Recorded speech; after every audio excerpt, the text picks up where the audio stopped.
Discussions in this show are for entertainment and educational purposes only and should not be construed as specific recommendations or investment advice. Always consult with your investment professional before making important investment decisions. Securities offered through registered representatives of Cambridge Investment Research Incorporated, a broker-dealer, member FINRA SIPC. Advisory services through Cambridge Investment Research Advisors Incorporated, a registered investment advisor. Cambridge and SmartPro Financial are not affiliated. So we're here with Andres Gutierrez, and you are down here at our headquarters in Sarasota. We're so excited because you are on this tour around the country, talking to fans, talking to people about building wealth and the different ways to do that, getting out of debt, staying out of debt. And we love that message because we know how important that is for people. But I do have some specific questions for you because you're working primarily with Hispanic clients. Like that is your focus. And the question that Let me go more in detail. Yes, because please. It's not Hispanic. It's the Spanish-speaking Hispanic. Okay. Because when you hear this, all these numbers that Hispanics are 60, 70 million, over $1 trillion in spending, that's all Hispanics. That's everybody that fills the census, okay. and they put Hispanic, but they can be third, fourth, fifth generation where they don't speak Spanish anymore. So I do it in Spanish, so I'm talking to the Spanish-speaking Hispanic. You're talking to the first generation. First generation. Okay. Rarely second, some second generation, Okay. because at home they spoke Spanish, but typically by the second generation, English becomes their primary language because school, TV, Okay. whatever, YouTube and everything, it just becomes the kids' primary language. Interesting. Okay. So when you're speaking to people that are that first generation, there's a lot here that when we talk about investments, we talk about real estate, talk about investing in business, investing in the stock market. It's a lot. It's a lot of information. Do you find that there's a distrust in investing in the stock market, or maybe it's the first time listening or hearing about it and going, how am I going to coach people to build wealth if they're distrustful of how to actually interact with it? There's not a distrust. But think about this. Think about how people that have never driven a Tesla look at a Tesla. They're like, oh, you're gonna get stuck somewhere. It's not gonna work. What your little battery powered car, get you a toy, get you a real car, blah blah blah. Until people drive a Tesla. And I don't have a Tesla, but everybody that drives a Tesla loves a Tesla. Right. And it's the same thing about investing or the market for the Spanish speakers. If you don't come from the very top echelon in your country, a Spanish-speaking country, you're not investing. You don't know anything about investing. Okay. And when you're here, as a first generation immigrant, you don't know anything about that. Yeah. And even knowing the U.S. investing and all this stuff, does get all the way down into the middle class, and sometimes even right below the middle class, not in the Spanish-speaking countries. And so what you don't know, you don't know. So it's not that there's a distrust, but if you've never heard about it, if you've never been around it, maybe all you've heard is somebody trying to sell you some course or some get rich, quick scheme or whatever. Yep. So they, some insurance product or something, and they end up talking bad, about investing, or you don't know, you're gonna lose your money, and it's just simply people just don't know. Okay. Yeah. Do you find, I this is more specific to what you just said there at the end. Do you find that there's specific, or even just products or things that are out there that can almost prey on people that are learning, how to invest for the first Absolutely. time? Insurance products, what maybe? Absolutely. I mean, Spanish speakers, first generation, are just, it's just like a hurt, a rabbit or gazelle for the cheetah, for the lion. It's just because everybody, we're all vulnerable when it comes to some, get rich quick scheme. I mean, not just first generation. Everybody's right. We all are. Like, if you hear something that sounds interesting, like, oh, you can make money fast, we all turn our heads. We all look. That's right. And even more so because people are working hard, and you do, it's just something. There's an instinct in our hearts, that like, I'm working hard for my money. It would be nice if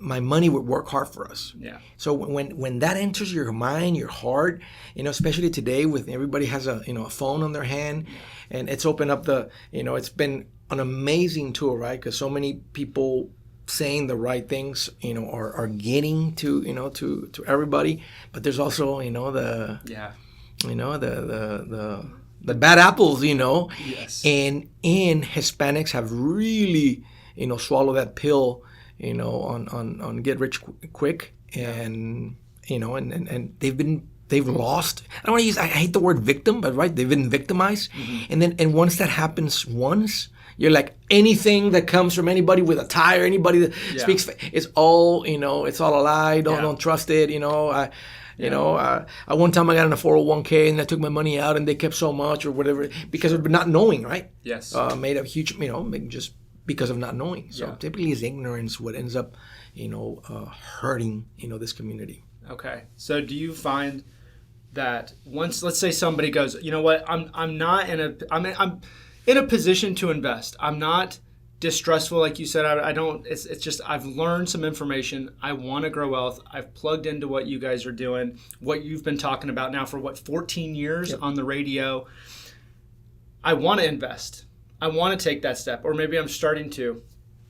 Do you find that there's a lack of access to invest, or do you think that those barriers to entry maybe are coming down, or is there specifics that, you know, hey, I need somebody that speaks Spanish in this market to talk to me if that's my primary language, or maybe that's not an issue? What do you find though? For most people, it wouldn't even cross their mind to invest. Because if you've never come across it, if you've never been around it, if you don't know people that are investing, what they know, what you know in that situation is you can work hard. You know, I'm making good money. Like I've learned this skill where I can make $1,000 in a day. Yeah. You know, that's a lot of these yeah. first generation immigrants make more money than most people with master's degrees. Mm-hmm. You know, not all, but a lot of people that learn some trade, some skill. Absolutely. You know, they're making all this money, but they're just saving it. You know, they're saving it. So it's not that it's not there's distrust. It's just they don't know. Yeah. What was the other question? It's there's a lack of access. Do you feel like there's a lack of access? Yes, and the reason why there's a lack of access is because of capitalism. Mm-hmm. You know, because by that I mean, if there is no incentive for somebody to come into this market, you know, if there's no profit, if there's no way to make a living out of it, you know, people try it because you hear, right? You hear what they're making, or, you know, there's, you know, this is an untapped market. Mm-hmm. You know, because you hear, right, the Hispanic market or population is 70 million and there's all this spending and nobody's really going after it. You know, in regards to the Spanish speakers first generation, the reason why there's not a lot of access is because there's not a lot of interest. Yeah. Since people don't know, you know, how valuable this is, they don't look for advisors. They don't look for that opportunity. They don't, you know, sometimes they go to the bank and they say, hey, you know, Mr. Gonzalez, you have some extra money, would you like to invest? And that's a beautiful word that anybody, like when you hear that, you know, when they hear that word, it's like, yes, you know, and I'm at the bank, right? I'm at the financial institution. Yes. They end up being offered some CD, you know, and they think they're investing. And, you know, you know that's not investing, right? That's just another financial product, right? Certificate of deposit. They're depositing money at the bank. Yeah. So that's really the what's happened. You know, there's not a lot. It's not that there's a lot of access. Because there's no need for it. In the people that try it, people that try to say, you know what, I'm gonna serve this community as an investment advisor, as an investment professional. They try it and they go, uh-oh. Yeah. You know, this didn't work because the money's there. That's right. The income is there. Yeah. You know, the maybe the desire to invest is there, but somebody needs to, you know, to light that fuse. Yeah. And do you think that teaching, like, is that a big part of it, is teaching, hey, you know, you have access to it, but here's how to invest? And is that what you feel like is what with your show, with what you do daily? Do you feel like that is a big part of it, or is it having to just encourage? I think it's the only way to do it. I mean, I think it's the only thing that lights the fuse. Yeah. They need to hear it, you know, from somebody, and then they need to hear it long enough that they go, you know what, it sounds real. Mm-hmm. And then what puts the cherry on top is when people start calling into the show that, Andres, I've been listening to you for 5 years and I started investing and now the accounts have done this or whatever. And it's just people calling in, and sometimes they're just have another question, but they say, hey, by the way, I've been listening to you for 8 years and I started investing and there's this much. And then people start listening on the show, hearing stories of people that have they don't have 50,000 or 30,000 or 100,000, but now they have hundreds of thousands. Yeah. or a couple have called, say, hey, we're over 1 million already, and all this. And so the stories, the testimonies, and just the constant message about, what does it mean to be good with your money? What does it mean to be, a good steward, or being, just managing your money correctly. Sure. It just penetrates that thick skull. And it's not really thick. Sometimes I joke about that because just they don't know again, right? Sure. It just as they learn, as they hear it, they're like, you know what? I want to do that. That's right. I want my money to grow, without me adding more to the account. Okay.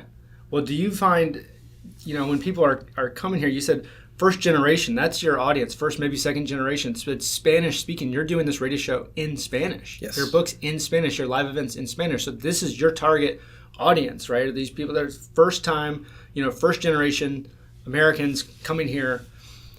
As you're going through that process, how did you get a heart for that? Like you mentioned that people will say, I want to tap into this market. And your argument is, hey, this market is second, third, fourth generation is different than people that are just here. The Spanish speakers. Right? They're Spanish speakers. They're here. So where did that come from? When I was an investment advisor, most of my clients in San Antonio were English speakers. Mm-hmm. Every time, now, I'm a native Spanish speaker.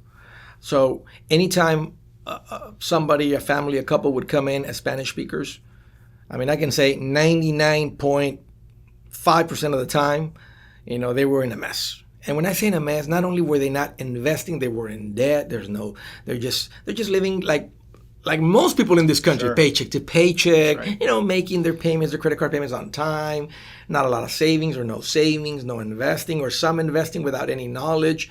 And then as I would guide them and coach them, right, as their investment or financial professional, their lives would turn around, and I would see just how aggressively they would just latch on to the advice, to the words, and then turn their lives around. And that's when just something sparked, the way I see it, that I'm a person of faith. I just think God put something in my heart, and the question came so all those Spanish speakers out there, they're not in the situation of this family just because nobody's told them how to do it. Yeah. And because if they would come to this office, and whether me or somebody else teaches them what I just taught them, their lives would turn around immediately. Yeah. And I said, nobody's doing this. No, that was, it was just more like nobody's doing this. Nobody's helping, all these people with this stuff. And I don't know, just lit a fire in my heart, and that's how that started. And believe it or not, a few months later, Dave Ramsey calls. And he goes, hey, Andres, this is Dave Ramsey. He's like, yeah, right. And when I was a big fan, I was like, yeah, right. He said, this is Dave Ramsey. Yes, sir. Yeah. I said, just give me a few seconds. My jaw's at the floor. And finally, once I picked up my jaw, I said, yes, sir. I said, Andres, we know the Hispanic community. He didn't say the Spanish speakers. We just said the Hispanic community. We know they're hurting financially. Yeah. We know that the principles that we teach, would just, help. We've tried to translate everything. It's not working. We came to the conclusion that that it needs to come from a Spanish communicator. We've been looking, and we think it's you. Oh, wow. He said, are you ready? I said, what do you mean, are you ready? I said, yes, are you ready? I said, sir, give me some time, let me, and it's interesting, just how this God story came about, because just a few months ago, that was just kind of beginning to really turn in my heart, turn in my heart. And, in those last 3 or 6 months, somehow people from, a radio, call and say, hey, can we have you on an interview for a radio? And sure. And they liked the way, that came out, and they would invite me again. And then that got to a TV station, and they said, hey, can we come to your office and have your opinion on this? And they liked the way it sounded, and they would come again. So for the last 6 months, Spanish station, radio station, TV stations were coming to the office. They were inviting me to the studios, and I started, hearing the phone calls of just me talking about some simple subjects, principles on the radio and TV was just, really getting spark, that, creating that spark in people's hearts and people's minds. And then a couple months later is when that call comes from Dave Ramsey, and ultimately, my wife and I made the decision to sell the practice, sell the house, 3 children, and a guinea pig, heading to Tennessee. Wow. Financially for us, it involved a huge pay cut because the practice was really strong. I mean, Okay. I've been going for almost 12 years. Yeah. Team, over 1,200 families as clients. I mean, major, big practice, growing practice. But there was just something in my heart. My wife was crazy enough to say, you know what? I'm with you. Let's do this. And that's when all this started. When the shift came from being in an office, having a practice, to doing this in public. Yeah. Well, I want to dive into that for a minute because I want to transition a little bit here because now we're talking about your story of really starting this show and where you're at today and the sacrifice that was involved. Along the way, anyone that started a business knows along the way things can be bumpy. They will be. Right? It's not always ascending. It's not always just going in one direction up, right? So what sustained you in those times when you went, you know what? And then did you have those moments where you went, I don't know if this is going to work? Two things. One was, again, as a person of faith, I have God's peace. And this is a conversation I had with Dave.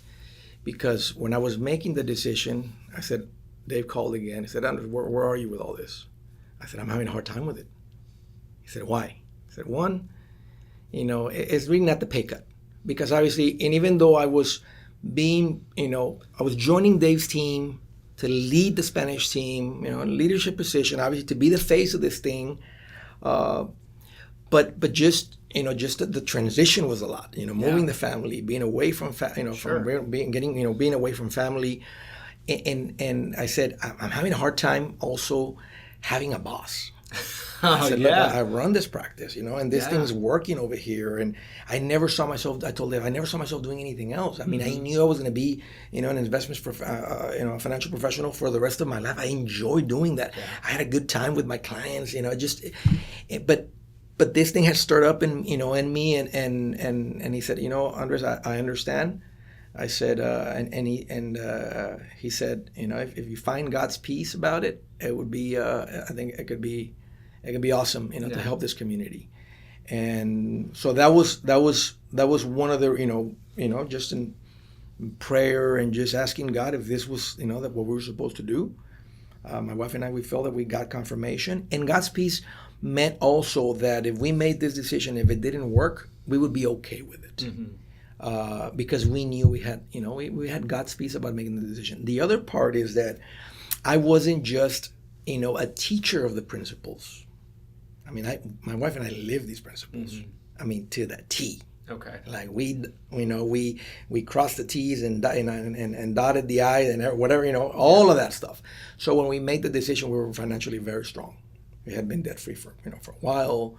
Investing money in savings, very strong. Okay. So, when it got difficult, all of that planning, was just this big cushion underneath that was able to, without it, we would have been one of those, we started a business, but it didn't work out. Yeah. Most of the time it's not that it wasn't a good idea, good pricing, good product, good service, good whatever. People just weren't financially strong to withstand, those difficult times. Yeah. So we were very strong financially, and we were able to weather, hurricanes, tornadoes, because it was, while I was there with Dave, you have all the support. But in late 2014, when we separated, they were just having a hard time with the culture. I was on the radio. I had this nickname, El Machete, the machete. And they were like, why? Like, well, in Spanish, anybody that's big in radio has this. But you're a financial guy. Yes, but this is what connects. This is what finally we're getting people's attention. Because it sounds like Andres can speak about this, down, in simple terms. Like he's one of us, one time, just in one of the meetings, that I had with Dave, he was like, Andres, how's it going? I was like, this is happening and that's happening. And I was like, ooh, that's exciting. It's like, hey, where can we improve? Where can we do better? I said, Dave, some of the decisions are very simple and they're taking a little too long. And he goes, Andres, I know, I'm a small business guy, but this thing has grown. And we put all these filters to make sure that anything that leaves this place, just top notch, top quality. Like, Dave, I get it. Your brand, it takes a lot of planning. It's big ship, Sure. but we got this little boat, still. And he goes, Andres, I get it. And a couple of weeks later, he came. We had another meeting, and he said, hey, Andres, I'd rather you be here because it's so cool. And by now, we're adding stations. I mean, audience is growing, things are happening, all this stuff. He said, but he said, you know what? He said, I was jogging this morning, and he said, and just in my prayer time, I just felt that I heard from God to say that, look, if this community could be better served by Andres doing this on his own, he needs to go serve this community. Mm-hmm. So he told me, he says, I'd rather you be here, but if you think that this community would be better served by you running this on your own, and I know you can because you've run a business and a team and everything, I says, I would turn everything over to you. Even though you signed documents that everything belongs to the company. And he said, I told him, are you firing me? He said, no, don't take it that way. I said, like I said, you'd rather be here, but but if you think that, that's what it takes, I would be okay with it. Yeah. I said, okay, let me go think of it. Let me go, and that's what brought that, ultimately that I went back and I said, you know what?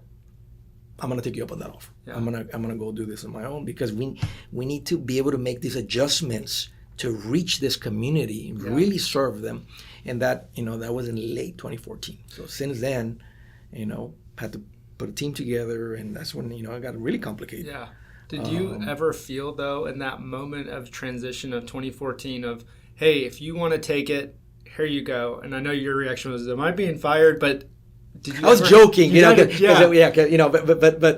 was there any doubt, though? Did you have any doubt that you went, okay, I have this apparatus, this team behind me, it's growing, and we always say as entrepreneurs, no, I knew it was going to work. But sometimes that's not always true. There can be a little bit of doubt that creeps in. Did you feel? I'm one of those, the glass is half full kind of guy. I'm an optimist. By then, I had confirmation that God had given me the talents, the skills, the ability, that I had been sharpening them, for all these previous 5-6 years, that it would work. Yeah. Like, I had no doubt. Yeah. In my mind and my heart, I knew, because I had done it, Rick. I wasn't trying something out. Like, by the time I started doing the radio show, when we started, people were like, hey, are you scared? Are you intimidated? I was like, no. He says, I've answered every question that they're going to call me. They're going to call. I've answered them 10 times. As an investment advisor, professional, whatever, financial advisor, we have discussions of all kinds with people. Like, should I replace my windows? I've had that discussion 15 times with people. Should I do that? We've had the discussion 100 times with clients.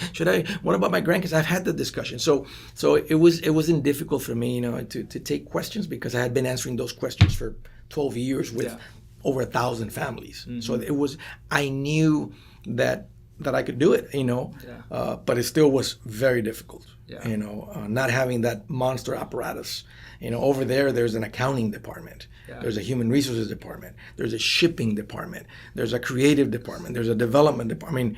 I mean, Dave has an apparatus. Yeah. It was difficult, but that's when that cushion really came into play. And for many, for months or whatever, sometimes, there was not enough income for me to get paid. So I had to scratch what I had, or sometimes, put the money in. Yeah. And it was probably about 2017 when I was like, okay, we are reaching some families. Families are, being changed, but not enough that this thing can be self-sustained, that it can work. Yeah. And I told my right-hand person, I said, you know what, let's sit down and really dive into business details, a business plan, just very specific business plan with very specific goals, with very specific, it says, if we reach this, we continue. If not, this ends right here. We're not gonna continue trying to force something. I'll write a book. By then I didn't have. I'll finish this book. I'll do this. I'll do that, or whatever. But it's gonna be more as something secondary. Yeah. And when we did that plan, and we just said, we're gonna execute it to the T. I don't know, maybe just being that specific, almost saying like, if this doesn't work, if this is it, and maybe we just put more effort or something. But that changed everything, and from that point on, it just, it was. Somebody else can say, Andres, it was those early years. It's no different than any other business, right? Yeah. Some people just start their business and it just goes like that. Yeah. This was more like a traditional. It was very hard at the beginning, and that's what this was. Maybe we're just in that beginning phase, and that's what it was. Yeah. So, 14 years. I want to first, if someone's listening to this, just to give your day for them for a minute. We're recording this after you've been in Sarasota just for less than 24 hours. Yep. Recording a podcast. You're then going to go do your live show, your Yes. radio show, and then you're going to go speak live to a whole bunch of people, right? So you're a busy man. Yes, I am. 14 years, ups and downs of the business. We just talked about a big one in 2014. What sustains you? What is it? What's your motivation? Is it for people they're Spanish first speakers, they're here first generation, to support them and be a voice and a guide? Or is it what is it? It's exactly that. It's not financial. My wife and I we've been doing this. I mean, I do what I recommend. Mm-hmm. I mean, I've been investing for a long time. Yeah. So financially, I can't say that that I would retire, but we probably have the net worth. If I wanted to stop working, there's zero interest to do that. Mm-hmm. So it really is that. It's just really, seeing, and just creating enough stories, enough testimony. And when I started, I knew that it wasn't going to be quick or fast or short term.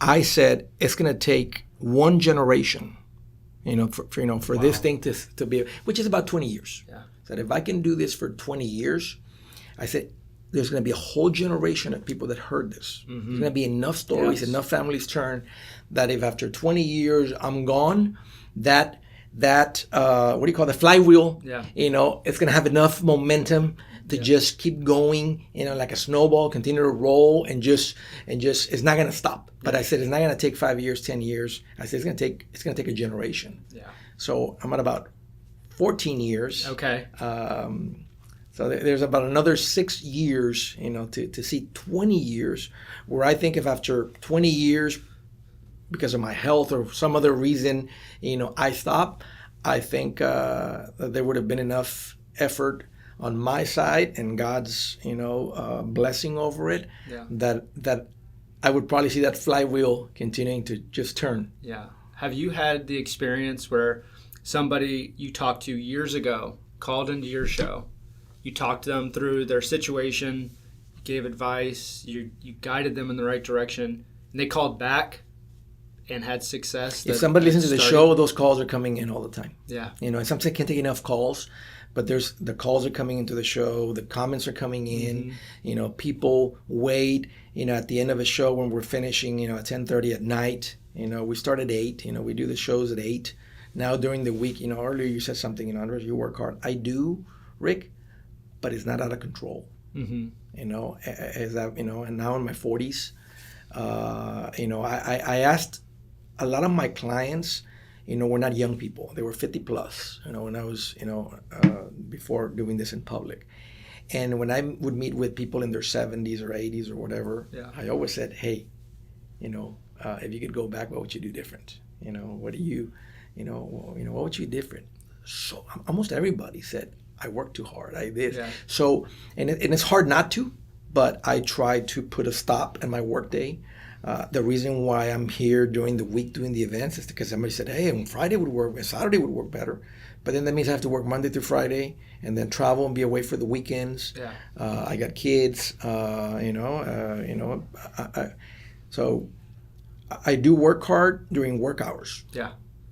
That's important. But I'm able to, to bring the machete down, when it chop down the, you can't always do it 100% of the time, but I'm really intentional. Yeah. And I don't care if they say a little more effort. I don't care. Mm-hmm. I will not miss. Everything is around if my kids have a band presentation or something, there is no event. It doesn't matter who's calling or whatever. I'm not gonna go. Yeah. I don't need to go. Yeah. I want to go because it really moves my heart. I love seeing what happens, when people come to an event, Sure. that really lights the spark in people's lives more than a book, more than a class, more than the radio show. But at one point it was out of control, when we were trying to build this thing. And I remember one day I was in bed, I got up and I just went, just fell, face forward, and I got up and I couldn't get up and I felt everything spinning. I said, you know what? I know what's happening. There's a tumor the size of an orange inside of my head. I said, it's okay. I've done all my estate planning. I have, my trust, all everything's they're gonna miss me, but they're gonna be fine. I said, you know what? And went to the doctor. It turned out to be vertigo. And when he said, hey, tell me about your life. What are you doing? I told him. He said, it's too much. Oh, wow. He said, it's too much. It's just, that's what happened. It's just your body saying you need to stop. Yeah. The alarm bells went off. The and alarm, said you're done. Everything said it's too much. And I kind of slowed it down, and I've slowed it down more. So now I've put that beast under control. And I don't care if it doesn't grow another 20%. I'm not going to miss out on, I want to go to a concert with my wife, and I enjoy it. Yeah. Over time, when you talk to business people or the business motivational guy, you got to work 9 days a week. I'm almost getting to the point where I truly believe that being an employee offers a much better life than being a business owner. Because an employee at 5:30, goes, boss, here's your weed eater, here's your weed whacker. I'm going home because I got my kids playing. I'm a coach I'm a coach for his team. Versus the business owner, which I've done for forever, right? We wake up, texts or emails are coming in, calls are coming in, right? This, that, whatever, and it just doesn't stop. Yeah. I've done it for a long time, and I enjoy it, and I encourage people to go independent. But because of just all that, and just maybe me being in my late 40s, and just the decisions that I've made to put some limits, in my life. Discussions in this show are for entertainment and educational purposes only and should not be construed as specific recommendations or investment advice. Always consult with your investment professional before making important investment decisions. Securities offered through registered representatives of Cambridge Investment Research Incorporated, a broker-dealer, member FINRA, SIPC. Advisory services through Cambridge Investment Research Advisors Incorporated, a registered investment advisor. Cambridge and SmartPro Financial are not affiliated. I really appreciate the two things that you said that have a lot of stuck out to me, but the two things that I highly appreciate, because you are somebody that's in the public eye. You are somebody that puts yourself out there. People know who you are. They know your name. Two things that you talked about was, one, I was fearful of having a boss, because I know exactly what you're saying. I'm a financial professional. I have a business, and I understand that because it is going that independence. And then also this idea, because if I go on listen to any kind of leadership podcast out there, very few people will say what you just said. Is you got to have those guardrails. You got to pull it back. You have the season of maybe your life is out of balance and you're working hard and you're building something, but it's okay not to always have the next metric to look at, the next number. Okay, if I don't grow at 20%, I'm going to be okay. Why am I going to be okay? Because I was there with my kids. Because I was there with my wife. Because my family was the most important thing, and I didn't just say it, I'd do it. I've gotten to the point where, it's bullshit, what a lot of people teach. Yeah. It's not true. It's just motivation. It's just, because it's exciting.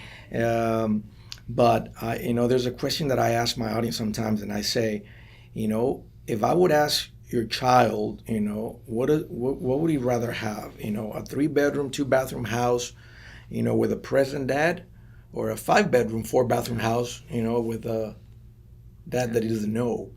And when I ask that question, it just, I've answered that question, and I didn't just say the question. I said, you know what, I'm going to make decisions about it. It's cool to grow something. It's cool to have the money to enjoy things, to buy nice things and everything. But, I think there's something real cool about the 40s. And I hear people in the 50s that even happens even more, that you begin to really, value things that money cannot buy. Yeah. No, I love that. I think that's so important for someone that's starting a business, growing a business. And, you speak to business owners all the time. A lot of what you're talking about, too, is how to build wealth. And you have multiple different ways you really focus on building wealth with investments and growing. That's your background, right? That you talked about being a financial professional, having a practice. Like that's what you did before this. And then also in real estate, which is a lot of I call it the easy way. The easy way to wealth. Yep. You don't have to paint houses. You don't have to do anything on the afternoons. On the evenings, on the weekends. Mm-hmm. I love it because I saw it, Rick. Yeah. I met with normal people with normal incomes, with enough wealth, couple million, 1.5 million, 1.8 million, 2 million. Normal people with normal incomes having this beautiful retirement. Beautiful life. Think about it. Sometimes we think of retirement. Retirement could be 30 years for some people, 25 years, and having this awesome life without having to do more than just putting money into the right vehicles and having somebody there to walk with you so you don't, make stupid decisions. Yeah. I come from a family that, that built it with real estate. So I know real estate. A lot of my clients have real estate, so I'm very familiar. I've owned real estate. I own real estate. And real estate is very powerful. Mm-hmm. So I can speak on that too because I've seen it. I'm familiar with it. I recommend people start with investing, with I said, and later, a little bit later, once you pay off your house and and your net worth is a little higher and you're financially just more liquid and a little stronger, then go get some real estate. Yeah. I think there's too many people selling courses and getting people to start way too early and get themselves in a big mess, lose their marriage, lose this, lose that. It's just too much. Yeah. And the fastest way is through a business. That is the fastest way. If the metric is to win financially, it is with a business. Yeah. But business is very jealous, and I'm not against it. I'm saying, go for it. Just know that it's going to take this much, and you need to have your wife's support. Mm-hmm. Otherwise, it's going to break. It's going to break your. But reinvesting in a business, that's something too, right? People need to grow their business, to reinvest in their business. How what advice do you have for somebody of when that's appropriate and when maybe it's not? You talk about investments and real estate, growing a business. Is there a time that you look at a business and say, you know what? Nothing's going to compare with investing in your business or reinvesting in your business is your best investment. Mm-hmm. And I always clarify, it's also the highest risk investment you're going to make. Mm-hmm. And that's why there's such a high reward because you're taking a higher risk with your reinvesting into your business. So my advice is, even if you're building a business and you're going after it, the business owner has to be investing outside of his business. Mm-hmm. Otherwise, he's making a mistake because, the statistics and the reality is that businesses are not around forever. Mm-hmm. They can be around for a season and then they're gone. Some people do have businesses that have been around for decades. That's more the exception than the norm and the rule. So as an investment, advisor, I saw it, when I look at the statistics from the IRS, business owners, most of them don't make over $200,000. Yeah. Most of them don't have high profits. I mean, the guys on TikTok want to say, well, Jeff Bezos, Mark Zuckerberg, and they want to bring these, crazy examples. I know these crazy examples, like where you're more likely to probably get hit by lightning 10 times than to form something like that. Mm-hmm. But most people, and most business people don't have $1 million net worth. Yeah. I said, let's say that it takes you 10 years to build a business that nets you $200,000 in profit. And that's a high, for any, you would consider that a high income person, making $200,000 profit, clean, net. Yeah. They call it even after tax. Mm-hmm. I said, let's say it takes you 10 years, which is fast. And let's say that you're from a different planet and you're able to live only on half, because most people making $200,000 are spending $220,000. That's right. Right? Credit cards, car loans. You can see that they're overspending. Yes. But let's say that they live on $100,000 and that they save the other $100,000. Let's say they just save it, because it's the fastest way to $1 million. If you save half of your income of $200,000, how long would it take to get to $1 million? I'm asking you a question. No. So if you make $200,000 and you live on half, how much are you saving? $100,000. So how long would it take to get to $1 million? 10 years. Okay, so how long did it take you to build a business? 10 years plus 10 years saving, that's 20 years. Mm-hmm. Here's what I found out. If from the very beginning you were putting $1,000 a month into an investment account, in the same 20 years you would still have the same $1 million without the effort and the risk of the business. I'm not saying don't do the business. Yeah. But without all that madness, you would still have the same $1 million without the risk of the business. Yes. And I'm not saying build your business, but you need to be investing outside of your business. Yeah.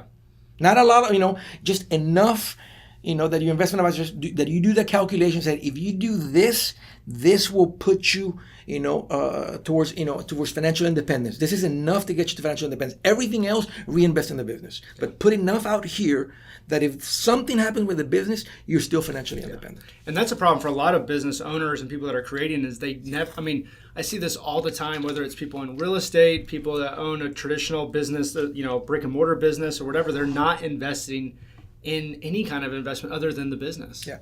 They're not taking care of themselves. And that tends to be a big problem for people. And then what happens, you run into a TikToker or something saying, look, this guy with his business and everything, and they just show you the examples of the ones when they did. But the statistics, the real numbers show that a lot of business owners, most businesses we've all heard 1 year, 3 years, 5 years. By the time 10 years comes around, like most of the business started 10 years ago, they no longer exist. That's right. So they just show you the examples where it does. Yeah. Because it's like saying, it's just like, it's like the roulette, I'm going to put it on 37 and it's going to hit 37. See what happens. Try it. That's it. Yeah, and it's a high failure rate. It's a high failure rate. Yeah. So that's why they need to invest outside of their business. Not a lot, enough. Yeah. Enough that is taking you to financial independence. Just systematic investing over time. For us at SmartPro Financial, we're using good growth stock mutual funds, and it's just telling people, hey, add money every month, a little bit over time. And if you do that long enough, most people are going to succeed. Yeah. It's just there tends to be a lack of patience for a lot of people. Yeah. And, it's just the culture we're in now, right? It's whether it's the news, it's the push notifications on a phone, it's TikTok, which we've talked about, it's Instagram, it's all these different opinions and voices think all about the time. Think about that madness. Oh, yeah. When I first saw pictures of monkeys, because that's the best way to truly, whether it's exaggerated or not, Yes. It was like buy this digital picture of a monkey. When I saw and started seeing them, I was like, but it's very unique. Like, there's not one like it. That's the only one. It doesn't matter. Yeah. Why would you spend $10,000 on something that a 3-year-old probably drew with his foot? Yes. And now it's worth $10,000. You have to be stupid to believe that's gonna work. Yeah. That's actually gonna have some value in the future. Yes. And guess what? Investment advisors were right. Yeah. It was just all a fad, and it's just chasing. It's just people trying to chase them. Right. And they're gonna continue to lose money. Yeah. And it's funny even on that. It's hard to think. I don't know if everyone just lost their mind after 2020 there for a little bit, but that was 2021 where it was like, oh my goodness, if I don't buy land in the metaverse, right? Like people were spending real money to buy. Yeah. To buy land in cyberspace. You can buy next to Ricky Martin. Like Ricky Martin bought over here in this digital space. Like you can be neighbors with Ricky Martin. You're like, what world am I living in? What in the world is this? Bonkers. But it goes back to that idea of like scarcity mindset, get rich quick, like I'm gonna miss out, and man. You know what I did, Rick, as an investment professional? I told people, go put money in that. Are you putting money in that? Or no? Yeah. But if you do, like if you don't have research and you have peace about it, I said no more than 20% go speculative. So let's say that I was talking to somebody that was $100,000 net worth, right? Up to 20,000, speculative investments. Up to 10,000 into one thing. So let's not put more than 10% in any one thing, and no more than 20%, because I think an investment advisor makes a mistake when you get very jealous about just doing this. Yeah. And I really think it's a mistake because people want to try and people are hearing things. I'm okay with them. Yeah. It's because whatever works out, good for you. You know what? Very cool. Yeah. And I've seen people try all kinds of things. I'm buying, wine, wine bottles or whatever. Yeah. Pretty cool. It's more of a hobby. They're not gonna sell it and live off of it. Yeah. It's more of a, it's just you're putting money in something you like. Oh, I have a watch collection. Pretty cool, but it's a hobby. You're not gonna live off of it. Yeah. I have 4,000 rounds of 223 in my house. Pretty cool. Yeah. I actually want to see that. Right. I want to see what that looks like. Yeah, exactly. That's pretty cool, but don't call it an investment. That's right. That's not an investment. People that it's so cool to be an investment advisor, a financial professional, because you hear all kinds of things that everything. people, oil and gas. that's pretty interesting. But by the time, if you do it through a broker, and I've seen it, it's not as magical as when you meet with somebody that owns the land, the mineral rights, and they're being paid 26% of the stuff that's coming out. That's very different than somebody investing in oil and gas. It's sexy, and there's some broker out there, some brokerage firm selling oil and gas, and more than likely it's gonna hit. But I've seen it. The returns are not, it's deductible, and so it has all these kind of, shiny things around it. Yeah. At the end, I've seen the returns. It's not gonna beat, a mix of businesses. That's that are consistently growing and growing. It might be exciting or shiny for 2 or 3 years. And then the other president comes and he opens the spigot, and there it goes to 60 or to 40, and it's just, there's no return now on it. Yeah. Or if you bought it, it just, what we do, what we teach just really works. Yeah. And sometimes it feels a little boring, but nobody can beat it. Yeah, that's right. Other than the business owner that hits it big. Yeah. Or the guys that turn not real estate as an investment, but into a business where they're flipping and they're turning it into a business. So it's not real estate as an investment where you're getting a good return on it, but they're actually buying homes, flipping homes, which is like a business, right? You're flipping, a food, a plate, right? Yep. You're taking raw materials, turning it into a plate that people buy, pay $20 for. Well, yeah, you're flipping something. Yeah, but flipping works. Go to the flea market and sell. Buy used clothes and resell them. You're going to make money off of it. You're flipping something. Yeah. So it works, but as a passive way and knowing that if they do this, they will get to financial independence. I don't want to say we have the answer, but the point is that what we offer works. Yeah. I think it's that, slow and steady. It goes back to that tortoise and the hare, right? Like we're doing something that you mentioned it's investing for the long term is kind of boring. It is. And it is. It's not sexy at all. And you don't want to look at it. You're like, oh my goodness, it's up and down until it gets to 100,000. Yeah, exactly. Yeah, the first 100,000 is so boring. It's just like, you can invest for 5 years and not see 100,000. If you're just doing $1,000 a month. That's right. When it gets to 100,000, and there's a good year or something, you're like, hello. Yeah. That's cool. Hey, this is working. Yes. 300,000 kicks in. Whoa, because then you start seeing all your friends, and you're the only one with a net worth, and nobody else has that net worth, and you're like, whoa, $500,000? Yep. That's when that's when it gets pretty cool. Let me ask you some specifics about the Spanish speaker, the first generation. Going back to that, in the United States, there's a debt culture. Like debt is so normalized. Yeah. At time of talking right now, I think there's $1.7 trillion of student loan debt, about $1.7 or $1.6 trillion of credit card debt. Debt is the highest it's ever been for the personal consumer. I think between all Americans, it's over $17 trillion in debt with everything added on. That's not the national debt. That's the people's debt, right? That's what we owe Bank of America or Wells Fargo, right? Do you find that there's that debt culture is contagious, or do you find that it's something that people look at and go, that's where I'm from, we don't view debt like that? That's more contagious than the COVID, It's because I can have that thing right now. Yeah. And that's what debt does. Like, it's I tell people like, right, there's a business owner saying, hey, if you want something, if you want that, I can make it happen. And those are the people making that really big bucks, the people that make, your desire, that can, that you can wear those clothes right now, even if you don't have the money. And for the immigrant, for the first generation immigrant, is no different. Yeah. Even if they come from a very conservative background, mom and dad said, hey, don't do it. Grandpa lost the farm, we lost this, or don't do it, don't do it, don't do it. It's just so sexy, it's so shiny. And plus, as soon as people get here, as soon as that immigrant is here, however they got here, the message that you hear is that there's only one way to financial success, and that's to build your credit score. Yeah. There's only one way. They're not saying there's another way, there's a second way, there's a third way. No, there's only, like, if you want to be somebody, like if you want the blessings, if you want the riches, of what this country offers, there's only one way. And it's through credit. Yeah. So, people get in a big mess, no different than anybody else. And then somebody like me has to come and, and teach them how to get out.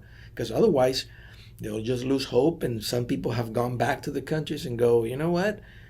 It's not what they said. It's just I work 7 days a week. All my money, as soon as I get it, is gone in payments. What's the purpose? Yeah. I can go live and that's property. That's where we, and he's okay with it because they have a little bit of land and right and they don't lack anything. They don't have a brand new car and shiny things, but they don't lack anything. Yeah. They're Yeah. they're not starving. It's okay, and it's a more peaceful life, and that's debt. Yeah. So now, once they get out of debt, once somebody like me teaches them how to get out, ooh, Yeah. it's like, Andres, why didn't I find you sooner, meet you sooner? Because if anybody's listening that's been in debt and got out of debt, and is truly out of debt, Yeah. And stayed out of debt. and stay out of debt. And you have that before and after, like when you have the actual comparison, like you can see your life, how it was with debt and how it is with debt. Same thing. Yeah. Absolutely the same thing. They're like, okay, I get it. And yeah, it's, going back to Dave Ramsey, a lot of our listeners are going to know who Dave Ramsey is. He talks about it on the radio show all the time where he says, you pay off the house, you don't have debt, that grass feels a little different on your feet. The air feels a little different, right? Because you don't have that inner struggle. You don't have that worry that, hey, am I going to be able to make the payment? Am I going to be able to pay that car off? What did I do? Am I in over my head? Will I have the margin in my life to be able to take time to be with my family? And that's what debt does to a lot of people. It destroys it. My practice kind of, I'm going to use the word exploded when I went from being the traditional, investment professional of meeting with people and doing these calculations to saying, I'm going to help people with their personal finances. Mm-hmm. Because, I'm just going to help them because that's what changed my life. So I'm going to help people with that. So that's when I started saying, if somebody wants to meet with me, it's okay. I mean, don't, if there's nothing to invest or whatever, don't book them for an hour and a half, but just book them for 30 minutes. I told my team, I said, let's just change their, because sometimes, you're running your practice and you're like, hey, if it's not time for them to meet with an investment professional, then it's just tell them right there, hey, it's not time yet. Does that make sense for you to meet with an investment professional? It's not time yet. I said, if they want to meet, if they were referred or whatever, schedule 30 minutes. And I said, and I would help them, teach them how to do a budget, how to out of debt, get some savings. I said, go do this. And when you finish with this, and then come back, and then we can start investing. Yeah. And instead of opening accounts for $200 a month, like, what do you think you can afford? Like, what's in your budget to put in an investment? What are people going to go? Well, I think I can do 200 or 400 or whatever. No, then they would come back, and now they're going to go, okay, I can do 1,000. Okay, I can do 1,500. Okay, I can do 2,000. Meaningful dollars. Yeah. And so, and my practice changed. It just changed when I said I'm going to help people, with what matters. Yeah. What changes your life now, not in 30 years. Yeah. So speaking to, as far as, your experience working with clients, your experience talking to families, talking to people, individuals on the radio now for 14 years about getting out of debt and investing, these live events, the book, what do you think, what is missing on the investment side? What do you think that a financial professional says, I need to, my business or how I work with clients, like, what do you, from that perspective, what do you feel like is missing or people need to do that are financial professionals in this industry that's rapidly changing? Access to investments are easier than they've ever been. Yeah. There's more influence and opinions and information out there, right or wrong, some good and bad. What do you think an investment professional needs to bring to the table that... I think most investment professional advisors are going to go away. They're not going to make it. Yeah. It's too easy to go online and start investing and do it relatively right. Mm-hmm. Because there's somebody on TikTok, on YouTube, on Instagram right now saying, look, do this. Look, I'm going to show you how to open an account right now in 2 minutes. Do this, link this to your bank account, transfer money in, buy this ETF, buy this index fund or whatever. There you are. Turn it into a Roth IRA. There's enough people doing that. So an investment professional right now cannot just be an account opener. Mm-hmm. It cannot be,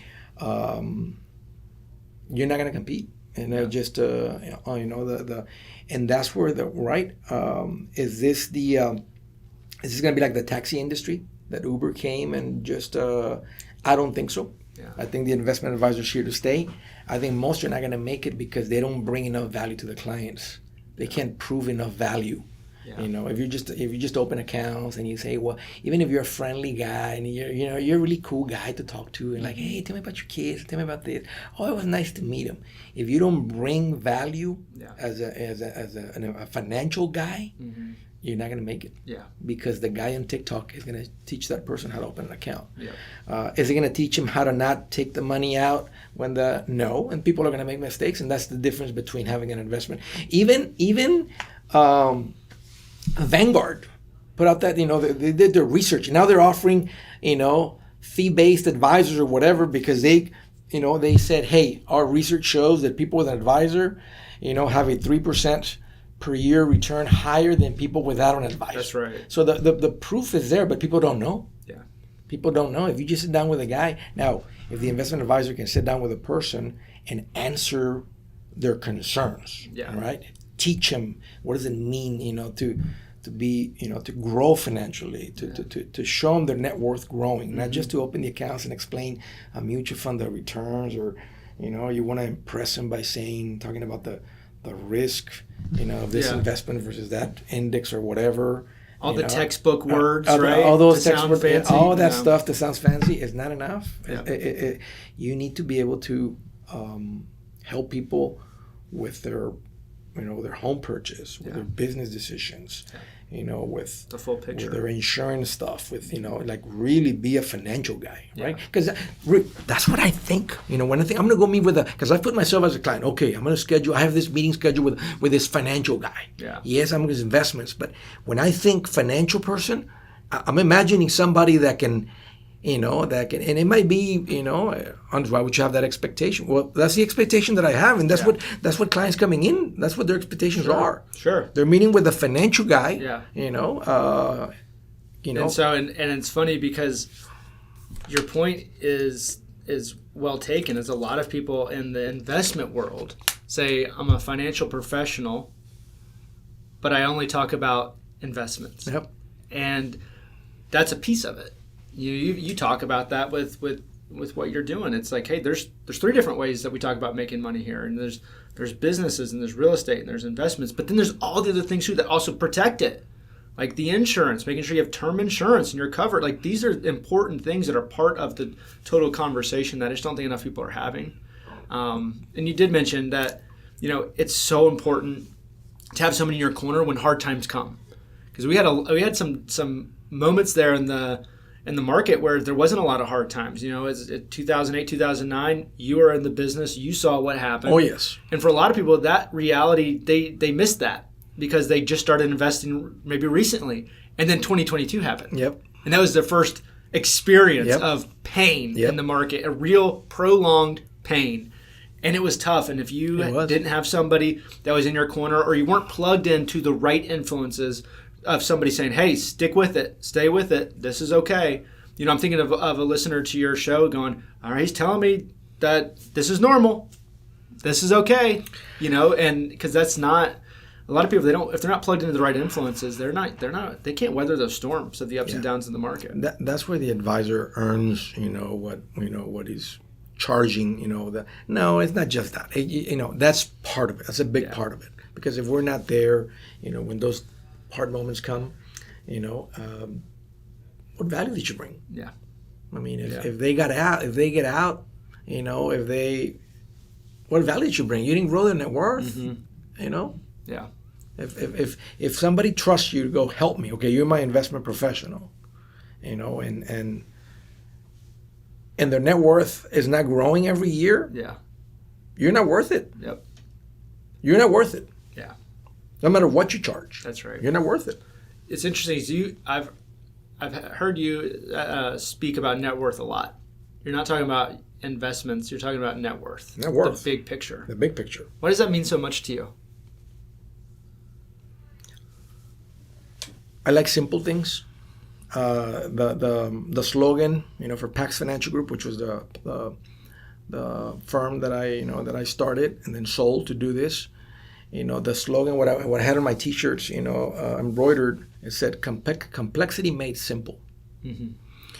Sometimes people like sophisticated things. Sometimes clients come in with a nice little jacket and they think that if you speak sophisticated, you know something. But even to them, when you speak sophisticated, what I saw and what I believe is that people go, you know what, that sounds very good. Let me think about it. Yeah.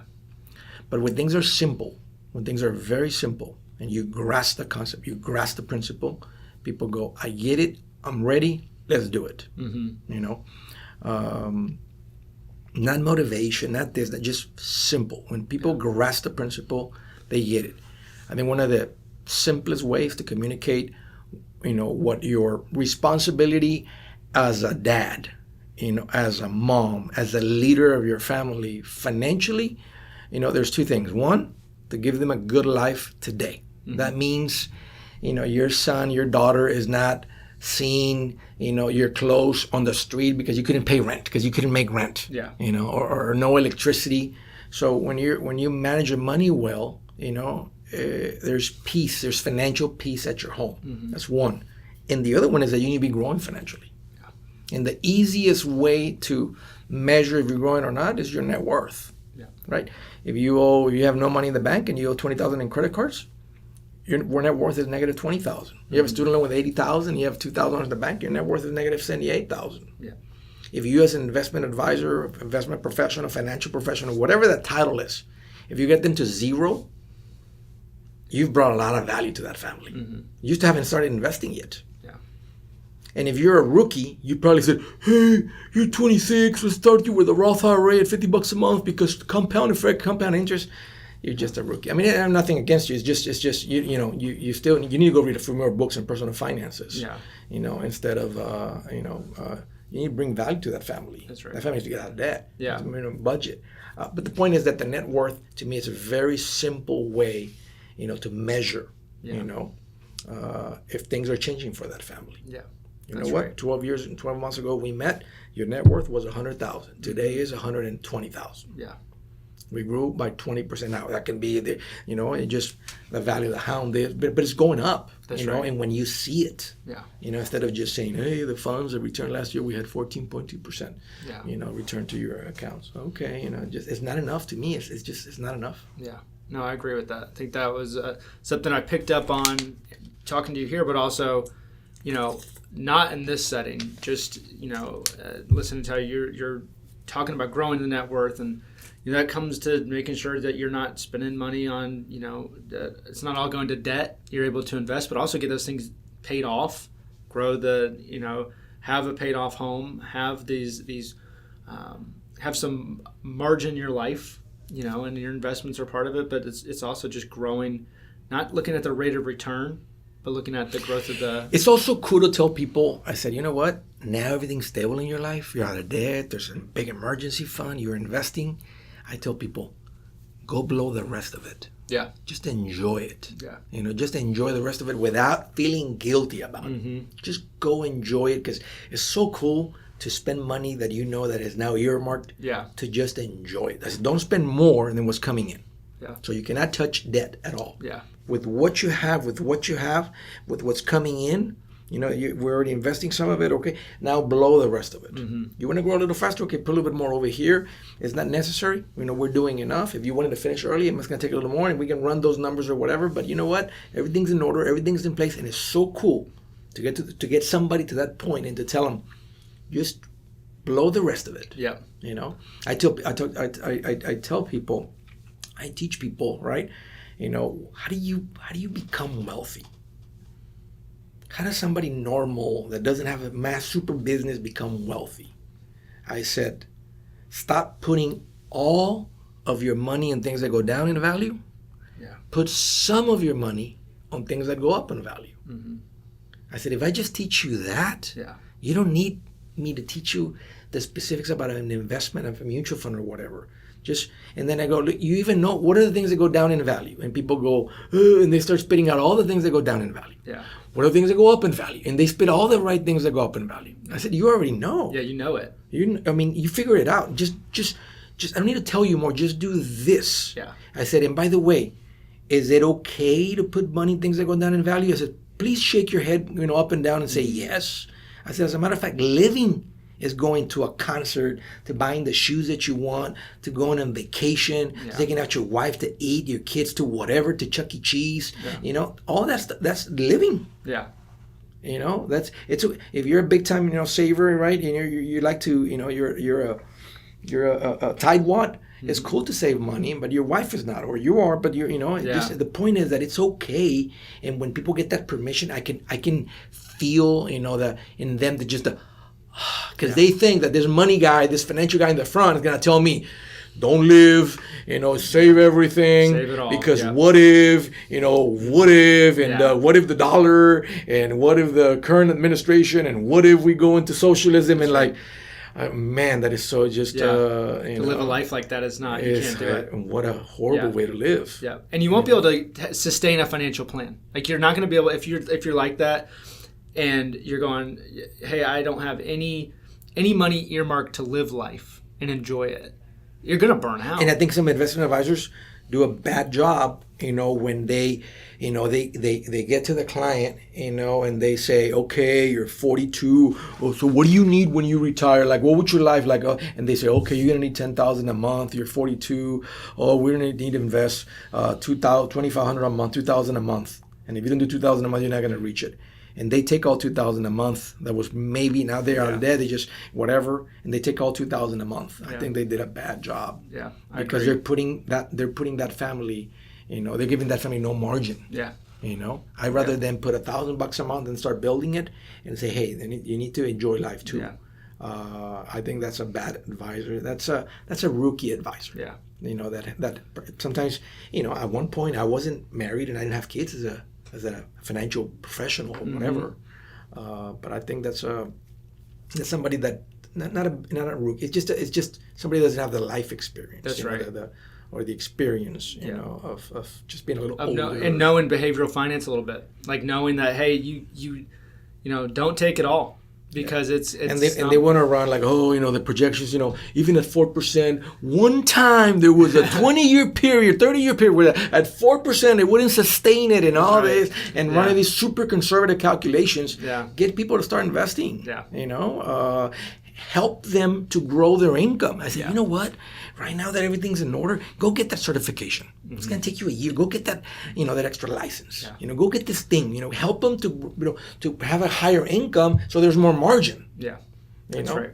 Instead of taking all their $1,500 dollars that they have to do, because if you don't do the $1,500, you're not going to be on track. Yeah. And so. Just take it easy on those, on those burgers, and don't order the fries when you go out. It's like, man. Yeah. Well, this has been a fantastic conversation. I know a lot of people are going to want to know, how do I find more about you? How do I interact with you? How do I listen? If you have people in your life that, Spanish first, how are they going? They have somebody that's in their corner that's giving them advice that's, really accurate and true. How do we point them in your direction? I think the best way, today's world is just social media. Yeah. Being a public figure, being somebody that's, is just there every day, doing a show, taking calls. If they look me up, Andres Gutierrez, I'm on all the major platforms. I do have a website, andresgutierrez.com, but I would probably point you to just whatever your preferred social media platform is. I'm there. And so your radio, your social media, like you just said, all over there. You're also doing live events. Yep. So, which I think is so cool. That's my favorite. I love live events. That's my favorite. I do so much better with live events than I do something that's recorded and you watch later. I love that you're doing that, because so many people moved away from that. During and after COVID, it was like, well, there's digital world. Nobody wants to go anywhere, and I think people are craving to be in those environments. I love that you're doing that.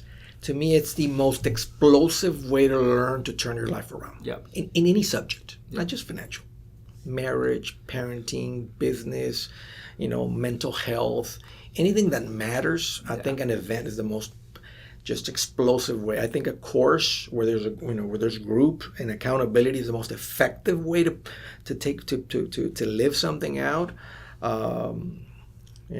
books, the show, all that is just, but that to me, my preferred, I think the best way to learn something is to go to an event. Yeah. It's just something about, those couple of hours, people, your attention's in the front. Yeah. But by respect, you turn off your cell phone, or at least a ring or whatever. Yeah. So it forces you to hear a teacher, an expert. That's right. Somebody, and for somebody to draw a crowd, that person has a gift. He has an ability to communicate. He's an expert at that subject. Yeah. You're learning from an expert, assuming that he's an expert, right? There's somebody that can draw a crowd. Mm-hmm. This is not somebody that by luck. Nobody wastes their time going to something that you don't care for. Yeah. It could be free. They can offer food or whatever. Nobody's gonna go. Yeah. But if there's something in your life, and that's how I do it. When there's something, some pain in my life, I go, somebody has the recipe, to figure this thing out. Yep. I go find a teacher, and I go either buy his book and try and read the book. If I can get to a conference, that's what I'm going to do. Even if I have to drive or fly or whatever, I'll go. I agree. So Andres Gutierrez, we have author, public speaker, radio host. Thank you so much for your time, sharing your wisdom with our audience. We appreciate it. Thank you so much. Thank you.